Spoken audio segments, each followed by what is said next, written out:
Most people who meet me in this life, when they learn that I was an FBI agent, they're like, wait, you did what? One day this body is going to just no longer work.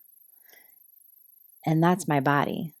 And who I am is not my body. I have a body so that I can express myself in my humanness through the body, but who I am is not this body.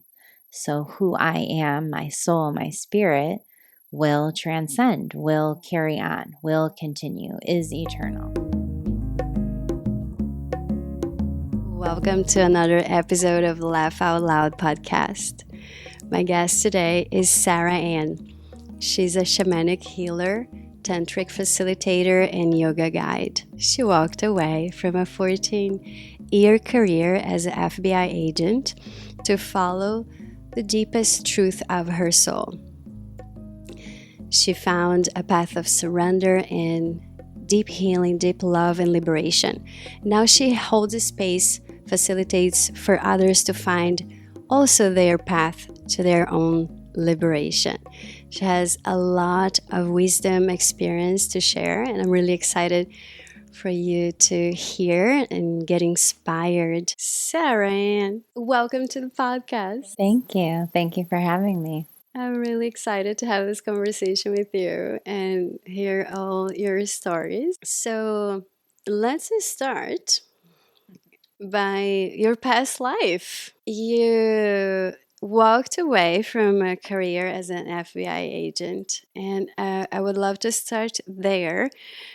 So I met you in a more recent lifetime. So I'm really curious. Who was Sara Ann back then?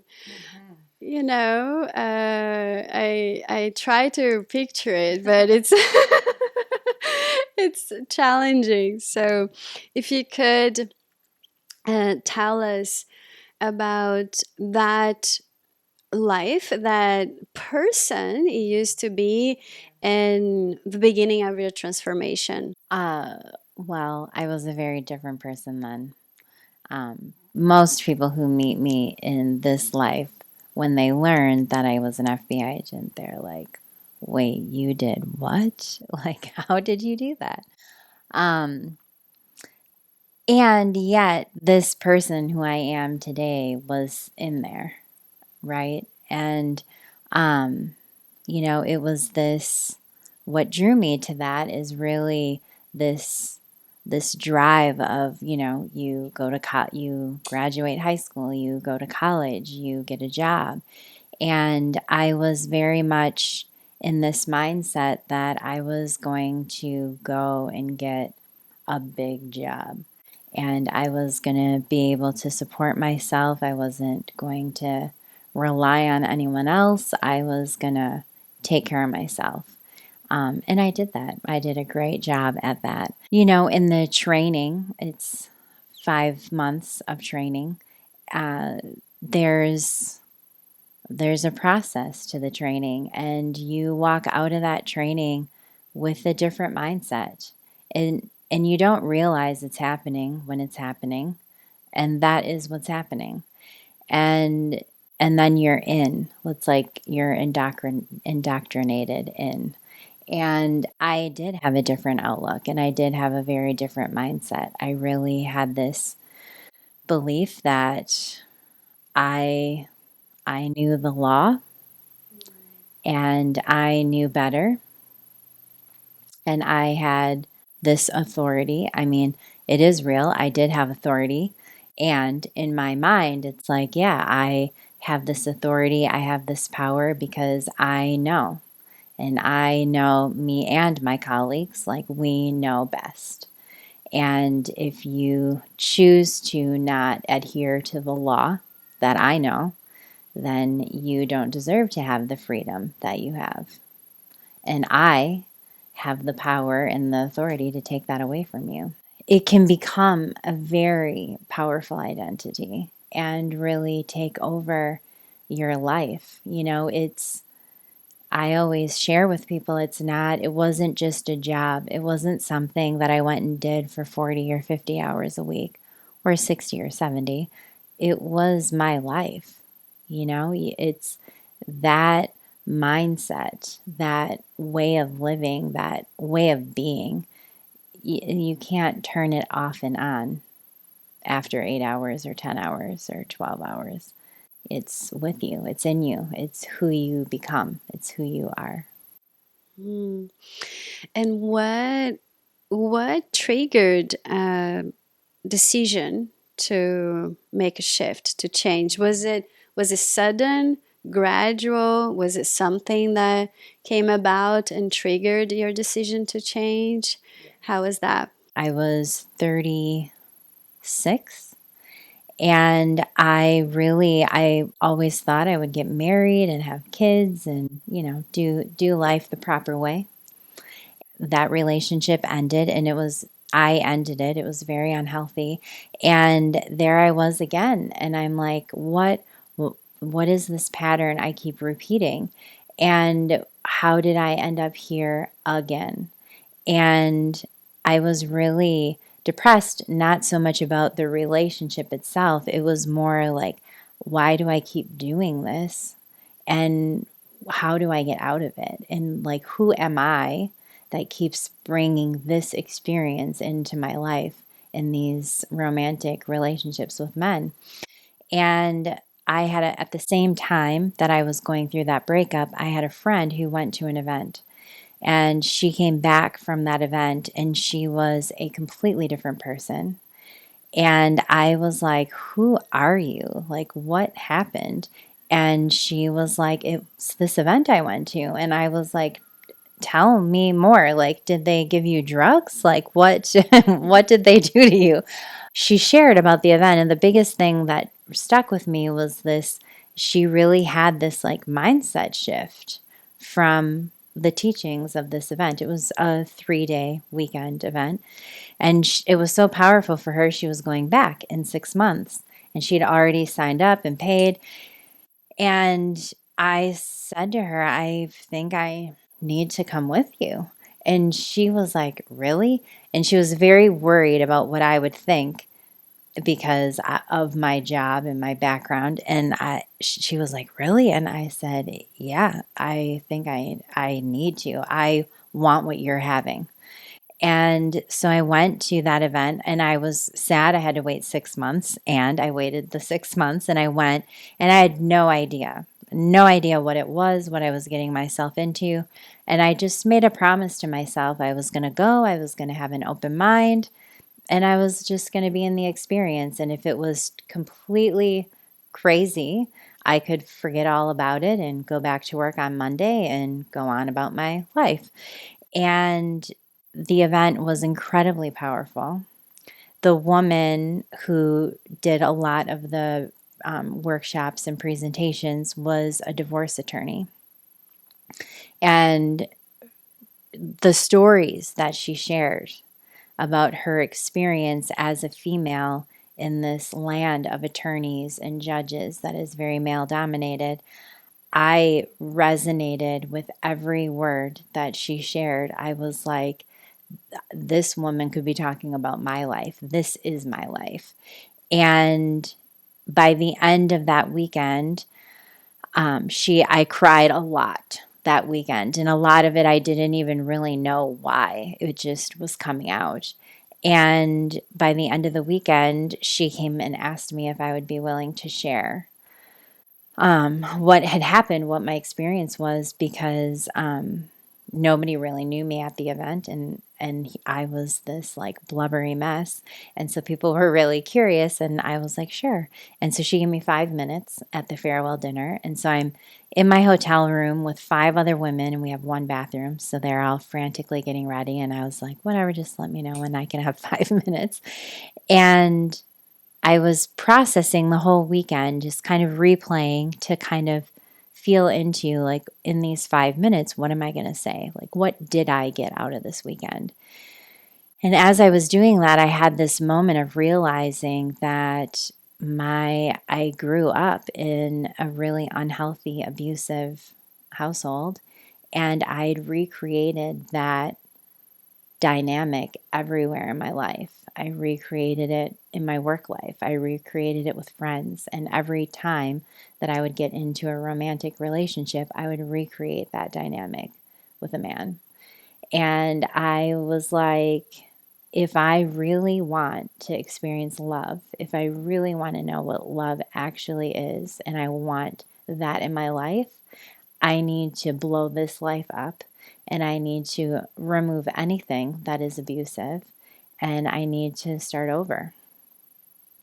And so I told these ladies, came up to me and they're like, I was crying.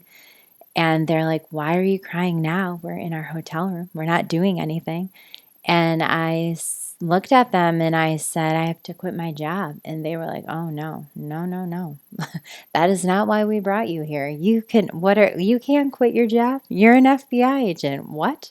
And I said a lot of things, but I just said, I was like, I have to. Like, this isn't really even a choice. It's something I have to do for myself. And this was in January of 2015. And so I said, I'm not going to do anything drastic. I'm going to give myself a year. And I'm going to really make sure that this is really what I want. And by December 31st of this year, I am going to quit. And so that is what I shared at the dinner. And I asked, there were 50 people at this event. And so I shared with them, by December 31st of this year, I'm going to quit. And I'm asking all of you to hold me accountable to that. And the event was really about your thoughts become the things, and you are the creator of your reality. So whatever you're thinking, that shows up in your life. And whatever you're thinking about yourself and your life, you're going to create more of that. And at the event, the biggest thing that I realized is like, I have that power. Like I have the power to create life and the reality that I want to be living. Like I can do that. I can have a choice. And it was very powerful. It was a very empowering thing for me to realize, because I started working for the FBI when I was 24. And when you work for the FBI, you really hand them the keys to your kingdom. They tell you where you're going to live. If you want to have a roommate, that roommate has to fill out paperwork, and they give you the stamp of approval or not. If you want to get married, the partner, your potential future partner, has to fill out a lot of paperwork, and they say, yes, okay, you can marry this person or not. So you're really bound by a lot of restriction. And so I never really felt like I had the power to create what I wanted. So realizing that I could do whatever I wanted was very eye-opening. Did you quit on December 31st? I did not. As that time got closer, I got scared. I knew with every fiber of my being, the more that year went on, that it was time to go. And I didn't know how I was going to afford my life. I owned a home. I had responsibilities. How was I going to pay for these things? And I had created my first women's retreat in the summer of 2015, and I was hosting it the first weekend of January. And so that weekend happened. It sold out, and there were 26 women at this retreat, and it was amazing. And at the end of that retreat, I was on cloud nine, and I was just like, okay, I don't know how, and I know that this is what I'm here to do. I know that this is where I'm meant to go. And so I don't know how.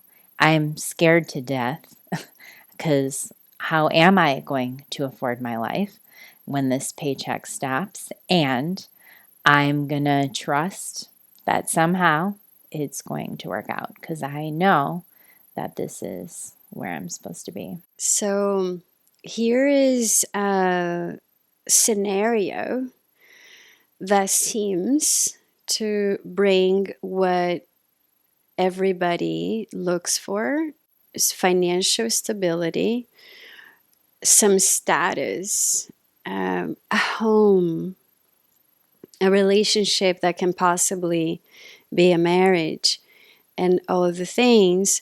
But within it, there is unhappiness, unfulfillment, and frustration, and misalignment. And here is another scenario where it's uncertain, but there is a state you experience that you just can't ignore anymore, that brings tears to your eyes of inspiration. And so how do you then, right, navigate the sense of security that seems to be a solid foundation, right? And exchanging that for alignment, fulfillment, joy, and liberation, and so on. Because freedom is relative, right? What kind of freedom and what's the price of the freedom? How did you navigate that? I think I had like 200 or 300 hours of sick leave. I don't know. It was a lot. I think it was the total ended up being like 4 months worth of sick leave. I worked there for 14 years. So I was like, I worked very hard to earn this. And so when I had this procedure, my doctor gave me a note. And so I basically took the 4 months off. And that was an interesting time because from the time I was very young, I started working and I hadn't had any amount of time like that off. And having that time away, it was like week after week of not being there. And in my mind, knowing what I was doing and experiencing life not going to this place every day was very fascinating for me. And it really solidified that even more, that I have to do this. And that fear of what are we going to do? What are we going to do? Because we're not making any amount of money that is near what the money is that's coming in from this job. And so what are we going to do about that? Because these bills are not going to stop coming. And so that fear of how are we going to afford this when this stops kept showing up. And the knowing in my body that it's okay to not know how, but this is like this, it is now or never. And you're at the fork and you either choose yourself and figure it out, or you choose to stay here and stay in this place that you already know is not working. And so what are we going to do? And this knowing that I had to leave was so strong that it really overrode the fear. The fear was there. And the knowing of like, okay, we don't know how, and we know that we're scared, and we have to do it. Yeah. I've heard from a teacher, if you are not scared every day, you're not living a rich life. I love that. So it seems like fear will be there as a companion, and we tend to wait until it's no longer there to move, right? But it's about bringing it along for the ride. Making it your best friend. Yeah. and talking to it. Yeah. Yeah. Hey, friend, here trying to protect to make you feel me safe. Thank you very much. But Here's what we're doing today. yeah, we're letting it go. Yeah. Okay. Sweet. Thank you. Great point. So fear is there, but there is something else that is more powerful than knowing. And what led you to shamanism? How did you become a shamanic healer? What was that process? Mhm.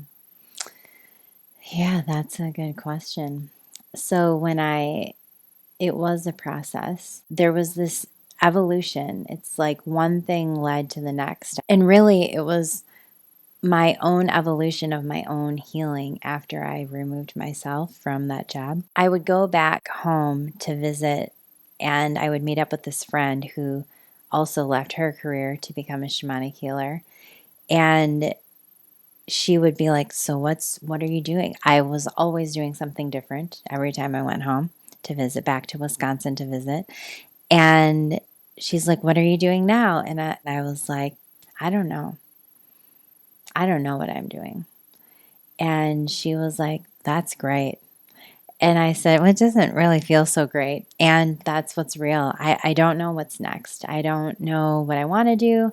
I don't know where I'm going. I did yoga teacher training and I didn't know what was next." And she was like, "I think that you need to go through this shamanic program. It's a year-long program and it will help you discover, uncover like who you are, who you are in here and what your life purpose is. Why are you here?" And I said, "Well, that sounds like something I could use." There was a training that came out and I didn't even look at all the dates. There were things going on in my world at that time, and it just, again, it was that knowing that it was like, okay, I don't know that I'm going to make all of these, and somehow I'm going to figure it out. And so I just started it. I wasn't sure either what shamanism was when I first started. I just knew it was going to help me get clarity. And really how I see it for me is it's this bridge between worlds. And you have one foot in this earthly human world, life that we live in, and you have one foot in this unseen, invisible, spiritual world. And as the shamanic practitioner, you vacillate between both worlds, and you are this bridge that can be over here and be in the spiritual realm and see the unseen, know the unknowing, and you can communicate that in the humanness, in the human life, in the human world. And in my personal practice of shamanism, I'm very connected to the land, to the earth. Everyone that I practice with that is true for all of them.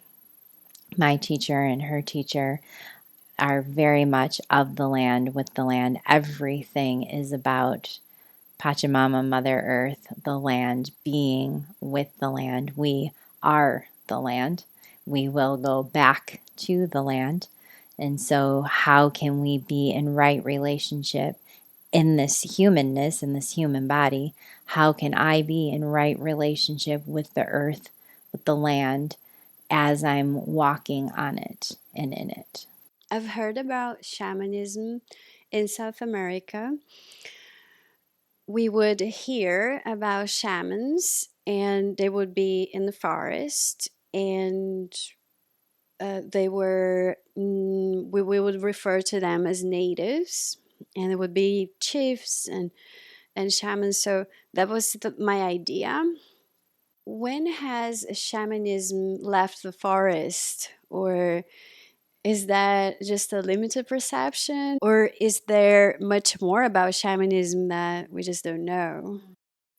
That's a really great question. My teacher's teacher is a Peruvian shaman, and he has a center there, and he takes people multiple times every year to his center, and then you do this 2 to 4 week immersion with him.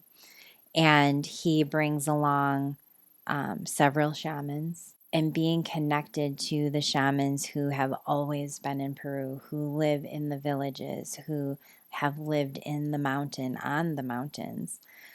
They're the history. And I say this from a Peruvian shaman perspective because I haven't studied under other lineages. In the Peruvian culture, the Inca, that's really where it all came from. And it's incredibly ancient. And when shamanism first, they probably didn't even call it shamanism. Let's just say that.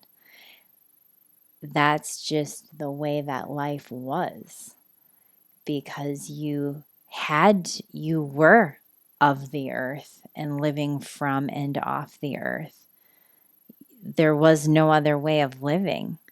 When you go to Peru and you go to these ancient ruins and these ancient sites, the way that they have constructed everything was with such intention, and everything was about the safety of the people, making sure that their village and their community was safe, and then growing the crops, because the shelter and the safety to survive, and the crops were to survive. Everything was about surviving and living. And so they had structures so that they knew when the summer solstice was happening and it was time to plant. They knew when the winter solstice was happening, it was time to harvest. They lived by that. That was their calendar. That was their time. Time for them was not what time is for us at all. As humans evolved and this human life evolved, there still are shamans in the jungle. And because people have come to the city and are in the city and still need healers, shamans had to leave the jungle and come to the city to be with the people, because that was where the need was for them. And so it wasn't so much about the shamans necessarily wanting to leave the jungle or being forced out of the jungle. It was more life is calling them out of the jungle, because people are no longer just in the jungle or in the mountains, because now we're building cities, and now we're creating grocery stores, and we're creating this civilization. We're not relying as heavily on the earth and the land. We're not being as connected to the earth and the land, because we're creating these other things to make life easier. Question mark. Very big question mark. So since we create imbalances, the earth sends a way back to balance. And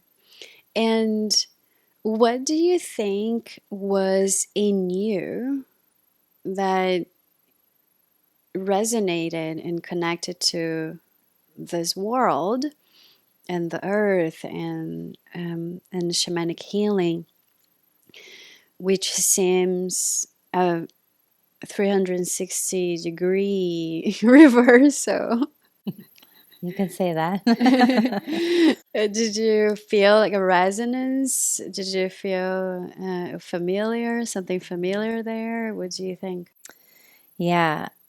When I started out on the year-long training, I didn't have an intention of being a shamanic practitioner. My intention of going and being in the training was for my own clarity, to understand what was next and who am I and what's my purpose in being here. And like I said, when I went the first go, I really didn't know what I was getting involved in. I really didn't know what shamanism was. And the more every month or every quarter rather, when I would go back, it's like everything resonated. It was this feeling of like, oh, like I'm with my people and I'm home. Everything that we did, it was just this unearthing and uncovering more of who I really am, and taking off taking off the labels, taking off the masks, taking off all of these things that, society put on me, culture put on me, my family put on me, all the things that, we're supposed to do, the right way to live life, so to say. Just really questioning everything and taking all of that off and really getting into me. A year after my training ended, I actually went on a trip to Peru with my teacher's teacher and got in late. It was a full 24-hour day of travel. Got in to the hotel pretty late, just crashed out, went to bed, got up early the next morning, did a sunrise hike in this town called Ollantaytambo, which is where you have to go to take the train to go to Machu Picchu. It's very historic, and a lot of how it was originally built in the 1400s is still how it is today. It was beautiful. And after our sunrise hike, we ended up there's a hike that you can do to this ancient ruins that's there. And our guide took us to this spot that he doesn't normally take tourists, but he understood why we were there. And he just told us to sit for 10 minutes on the ground. And the area that we were at was the area where we were at the top of the ruin. And at the top was the Temple of the Sun.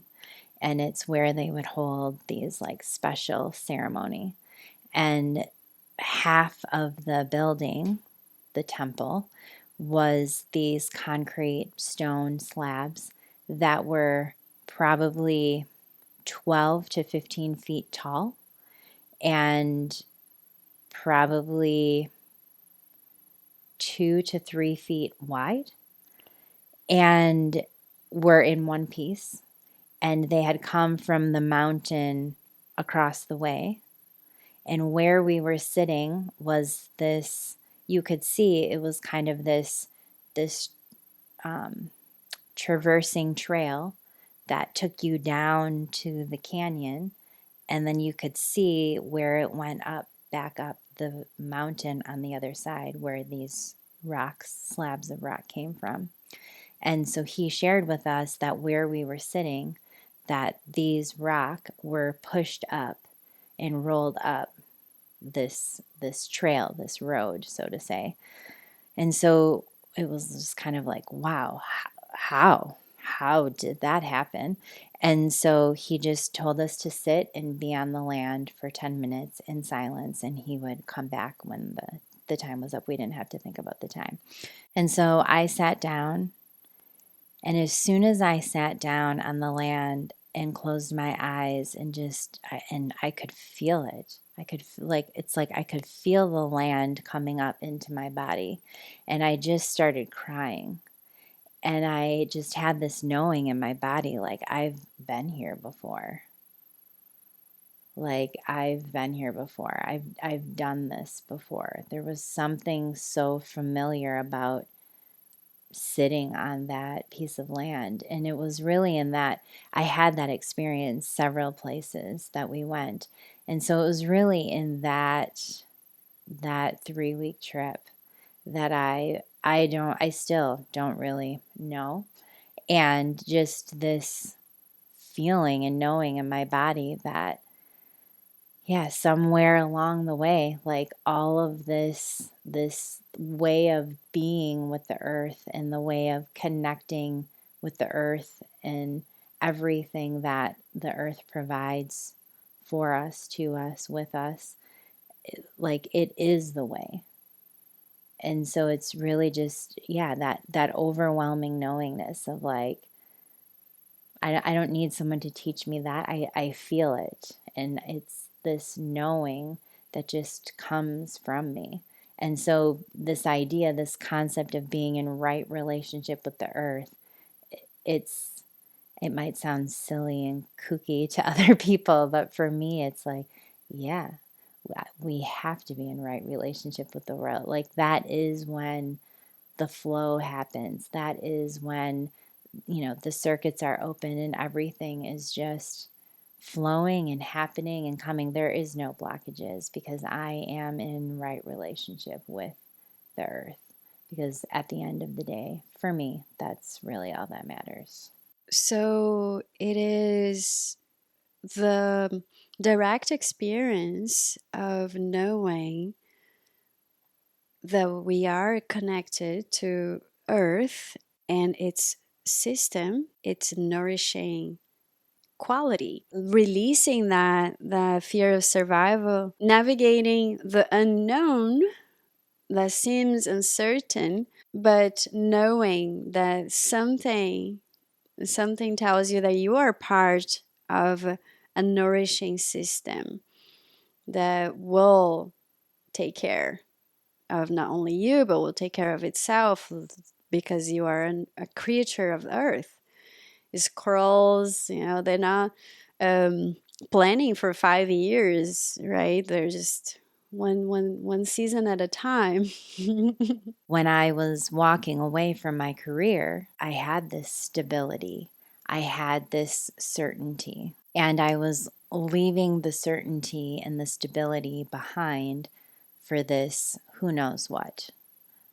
Complete instability, complete uncertainty, complete unknown. And from this place that I'm in today, when I look back to that, I think that that's entertaining because while the feeling and the appearance was that I had this stability and this certainty, did I really?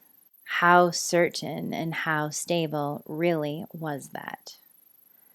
And the appearance of how I've chosen to live my life the last 9 years has appeared and, yes, at times felt unstable, uncertain. What am I doing? What the heck? Is it really? Is it really that? Because our world, our culture, our society tells us that you do these things to create the stability, to create the certainty, and you stay away from these things that are unstable, that are uncertain, that are unknown, because that's scary places to go. And I entertain people to really like question that and look at that, because there is a price to pay for the certainty, for the stability, and is that really what it offers and provides? And maybe for some, yes. And I would say for me, it's how I view life now, being connected, being rooted in this knowingness. I can trust and I can know that I am always being taken care of. I am always being guided. I don't need to live in scarcity. I don't need to I can choose that, but I don't need to. I can lean into the trust. I can lean into the knowing. I can lean into I don't know. I don't know what's next. I don't know what I'm doing. And I'm going to keep following my path. I'm going to keep following my heart. I'm going to keep saying yes to the things that feel like a yes. And I'm going to trust that that's what I'm meant to do. That's where I'm going. That is the certainty for me. This is also about questioning what life is really about. what is actually going on here, right? What kind of game we're playing.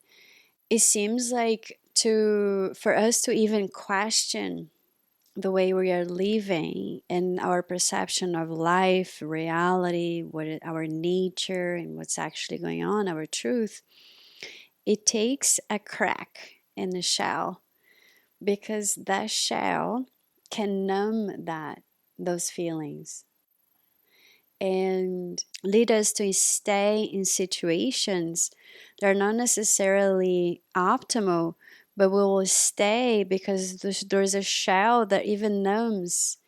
And then the distraction will do, the occasional entertainment will do, the TV show, the binge watching, the whatever numbing distraction is there to keep the shell in place. So there is that crack, right? So that in your case, it would be that event, it was a little crack, and then wow, through that crack, some light comes in, and then it keeps bugging you, you know.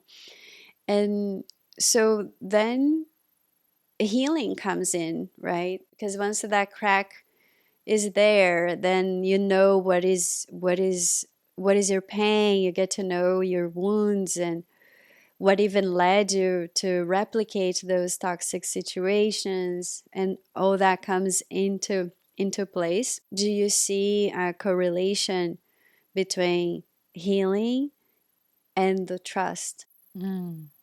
to follow that knowing? Mm-hmm. Because there will be two voices, right? One voice will call you to the familiar seeming safety, and also accepted. And another voice will call you, no, go ahead, go ahead. And what do you think healing needs to come in then? What are your thoughts on that? I feel like if every single person got real, and maybe that's too broad, but I would say most people, if most people got really real with themselves, they would probably say that there are the two voices. There is this is what I should do. This is the proper way to do life. You go, you get this job, you get a good job. You have to have a job because you have bills and you have to pay them. So how else do you pay them? And so you have to have this job and you have to do these things. That's the right way to live life. I think there is a sense of that. And then there's also this voice that I feel it's true for a lot of people. You know, they're creative, they're artistic, they like to write, they like to play music, they're athletic, they like to play sports, they who knows, all kinds of different things. And it's like there's this draw to this thing over here that is deemed a hobby. And there's not a lot of time for that thing that keeps drawing you to it because you have to do this thing over here. And I think that's really true for a lot of people. Or, people get themselves into situations and they don't feel good and then they get stuck and they don't know how they're here and they want to be over here, and that like they don't see how to make that. It's so far that it's like I can't get from there to there. I don't know how, so I just stay here. And and I also want to acknowledge, even if you can see maybe a way to get here, it's scary. It is really scary. And so it's like, oh, I know this. I don't love it, and I know it, and it's familiar, and I can do it. I don't hate it. I kind of like it. But that feels better. It just keeps sucking me in. But like, I don't like, how do I do that? I can't, I don't know. And then people's judgments, people are going to have all these things to say. It's not going to be, I'm not going to be supported. I'm going to be rejected by these people. And so it's just, let me just play around with this thing every once in a while and let me just stay here where it's familiar, where I know what I'm doing and it's okay. And that's fine. There's nothing there. No one's wrong. There's nothing wrong. And I would say healing, yes. I would also say beginning to question. Like for me, yes, when I went to that event, the shell got cracked, and which needed to happen. And when the shell got cracked, what I began doing in that entire year before I actually pulled the trigger to quit, I questioned everything. And it was really in the questioning of everything. I would go to, I remember very distinctly, I'd walk to happy hour and to meet my colleagues. And I would say, why am I doing this? Why am I going to happy hour? I want to hang out with my colleagues. Okay, great. Do I want to have a drink? Why do I want to have a drink? Well, I'm going to hang out with my colleagues, and this is what we do. We go to happy hour. We're at a bar. When you're at the bar, you order a drink. And I'm like, I don't want to drink. I want to go and hang out with my colleagues. I don't want to drink alcohol. And so I really started questioning why I don't even like drinking alcohol. I'm doing it to be social, and it's the socially acceptable thing to do. And so I was like, okay, I'm going to go do the thing I want to do and hang out, and I'm not going to drink. And it didn't take too long before I was no longer invited to the happy hour because I wasn't drinking. And so then it became like, well, why are we going to invite her to happy hour? She doesn't drink. And so it was more in this questioning, and I questioned everything. Everything that I did, everything that I thought, everything that I saw, everything that I believed. I questioned everything. And it was in those questions and in that questioning that really got me to a place of like, I don't know if that's true. I don't know why I believe that. Where did that come from? Do I believe that? Self-inquiry. It cuts right into the truth. Asking why are we doing certain things will get us out of the autopilot just because is what we do. Then you have been questioning your way along and saying yes to things that feel like a yes and no to things that feel like a no. Along this path of peeling off the falsehood into more and more truth, more and more authenticity, your truth self. You came about Tantra, right? So tell us a bit about that. So part of my healing journey was to really heal a lot around men and my safety around men. And I really have had this deep sense of just not feeling safe around men. And so there was a lot of healing that took place for me in that when I left my career. And I started putting myself out there in a big way to date and to meet a partner. And in that same year, a friend of mine started going to these Tantra events and was really encouraging me to come to these Tantra events because he knew a lot about my history and my background, and he felt like these Tantra events would be really healing for me. And so he would explain them to me, and he would explain things that would go on. And I was like, absolutely not. I was like, I'm never going to do that. And I was terrified. I was terrified because it was, it was real intimacy and really being emotionally connected and being really seen by men. And I was terrified of that. That did not feel safe to me. And I had been dating this man for 3 months, and he ended our dating after a weekend together. And I felt really blindsided by the whole thing. And after he had left, I sat with myself and I was like, what happened? What was that?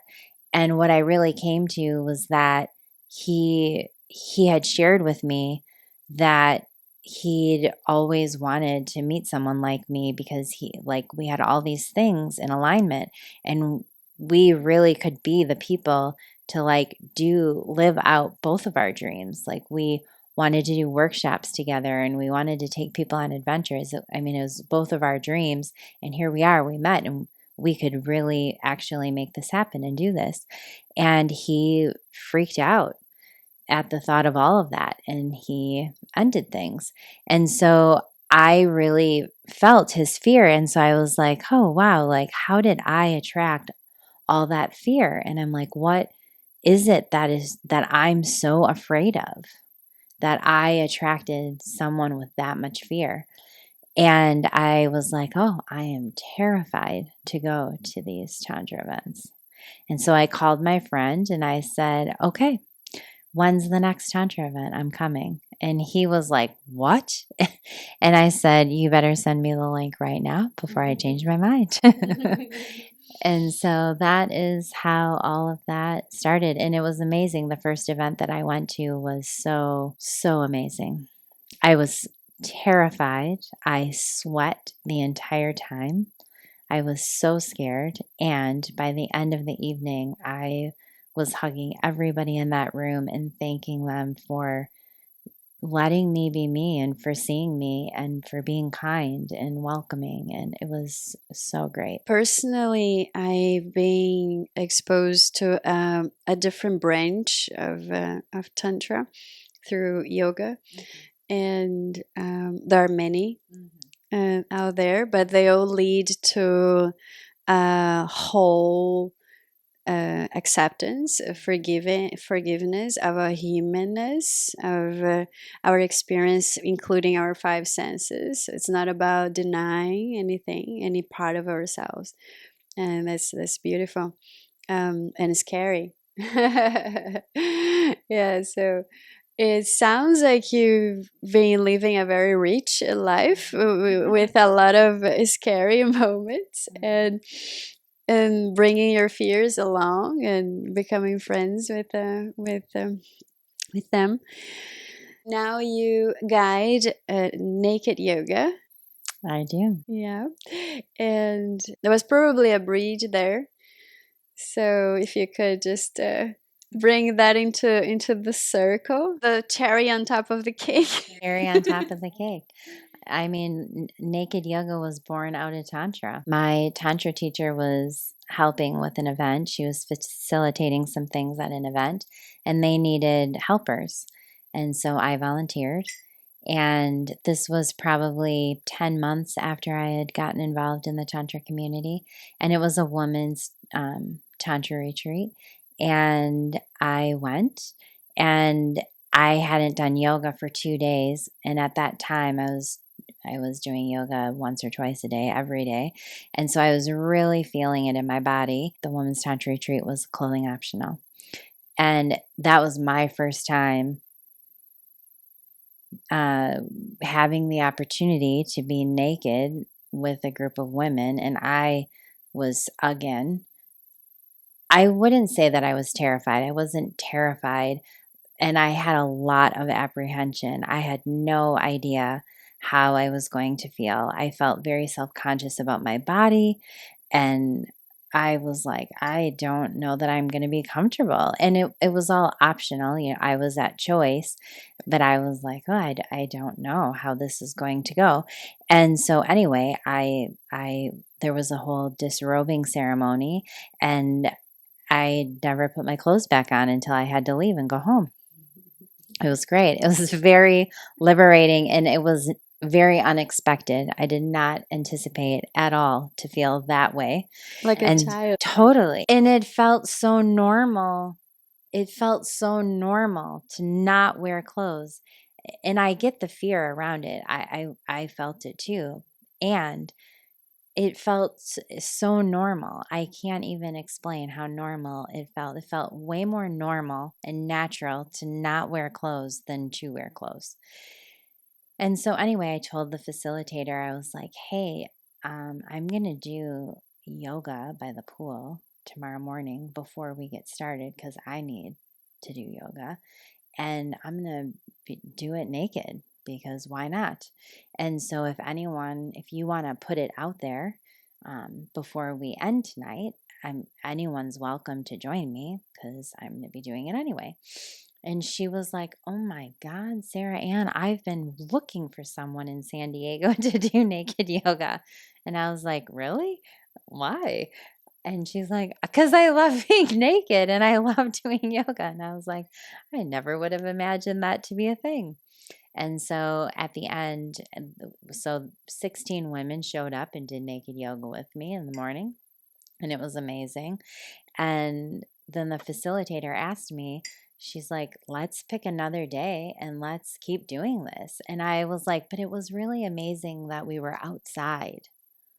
Like, where can we do this outside in San Diego? Like, this property we can do it at because it's like 20 acres and then we were in the middle of nowhere. And she was like, at Black's Beach because Black's Beach is a nude beach. And I was like, oh my God, amazing. Yes, let's do that. And so I picked a date. It was 2 weeks from that date. And that was almost 3 years ago. I would have never imagined that that's what I would be doing. And that's what I'm doing. Yeah. So practicing yoga in our birth suit, what you call it, meat suit, right? And there's something else that you bring to the table, into the world from all your experiences. There's so much, we have to do another episode because I have so many questions. But just full circle from our birth suit to death. So since shamanism is remembering of our connection with nature, earth, spirit, all at the same time,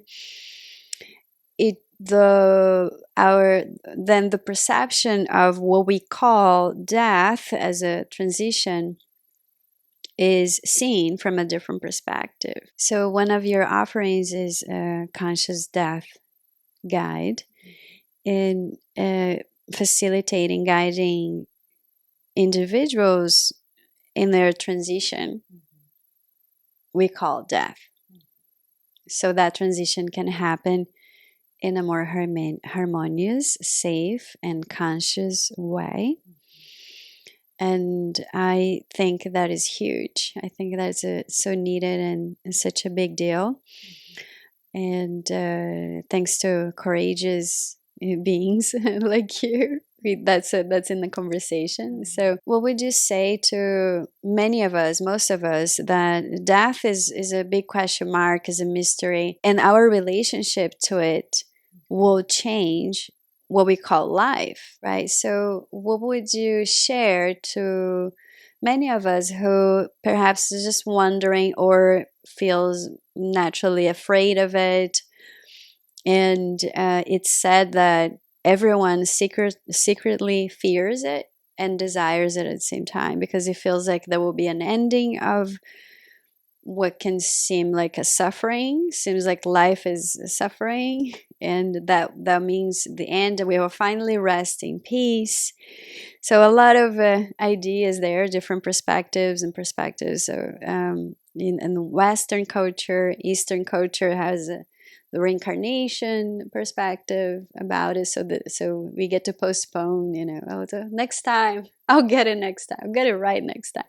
So with all that being said, what would you share about this meaningful process? Our spirituality and our spiritual beliefs and life and death and how we view it and how we see it and what we believe about it is it's so personal, and everyone has a different perspective, and I totally respect that. And for me, how I see death is, we are in this human body, this meat suit, and at one day it's going to give out. It's going to stop working. And when I have clients who wrestle with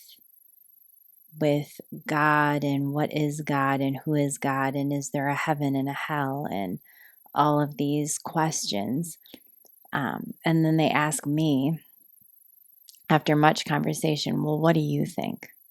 Where do you think I'm going to go when I die? And I always turn it back to them, because it doesn't matter what I think, it matters what they think. And sometimes the conversation comes around where I can feel their curiosity, and I can feel their wrestling with something. And so then if it feels appropriate, I will just say, like, can I ask, or can I offer an idea, a concept, and maybe you could try it on and see how it feels for you. And they're always open. And what I share is that this body, it's like a vehicle. Like, I get in my car and I drive my vehicle to the store. I drive my vehicle to the yoga studio. And one day my car is going to die. One day my car is going to give out. It's just not going to work. The engine is just not going to start. And so my car is going to have to go to the junkyard, and I'm going to have to go get a new one. I'm still going to be the driver, but it's time for a new one. And so our body is our soul's vehicle. My body got born into this life, and my soul came in to inhabit this body and to express itself through this body. And one day this body is going to die. One day this body is going to just no longer work. And that's my body. And who I am is not my body. I have a body so that I can express myself in my humanness through the body, but who I am is not this body. So who I am, my soul, my spirit, will transcend, will carry on, will continue, is eternal. And maybe I do go find another body, another vehicle to take for a ride, to express myself through. Or maybe not. I don't really know. Who knows what happens? And I very much feel that when my body dies, who I am, truly am at the core on the inside, will carry on and continue. And so the way that I choose to see death, the way that I feel about death, is that it's a different kind of birth. Through our physical body dying, we are giving our body, our physical body, our ailing, dying physical body, is giving birth to our soul. And why be afraid of that? And it goes back to what we've been talking about, the fear of the unknown. We don't know what that's like. We don't remember what that's like. I have a teacher, I do sweat lodge with him every solstice and every equinox, and he always starts out our lodge with, the coming together of humans, the great amnesiacs. And he always encourages us and tells us to come back into our knowingness and to come back into our remembrance, and that we're here on this life to remember who we are, because who we are is not, it's not this. And how much of that changes just the day-to-day life, right? You have your vehicle and you take care of it. You change oil, you take for a wash. You give it what it needs so it functions. properly, optimally. It takes you on adventures and gets you to interact with others. There seem to be other vehicles. Yeah. And the health of the vehicle will seems to then come into a homeostasis or to back to balance, because there is no that push and pull anymore of you know what I mean. Yeah, so it seems like that when you come into that understanding or contemplation, or what if that is true, what would that change? What would I change in the way I live, in the way I perceive myself, in the way I even treat my body, the way I feel about my body? Wonderful. So I think this is a great way to come into closure. There's so much more that we can discover, that we can discuss in another opportunity, another yeah. But if somebody would love to learn more from you, to benefit from all you bring through your vehicle, where would you lead them? Well, if someone has an interest in experiencing bare naked yoga, they can go to barenakedyogi.com and they can learn more about that there. If someone is interested in doing any type of tantric work or shamanic healing work or conscious death work, they can go to either thedeathshaman.com or they can go to saraann.love. Is there anything you would like to share before we close? I'm just so grateful. I'm so grateful for you. I'm so grateful to have met you, however many years ago it was that I met you. And just really grateful to have connected and cultivated our friendship, and so grateful that you're back here and that we get to do this. Thank you. Likewise. Thank you so much for co-creating with me. Yeah.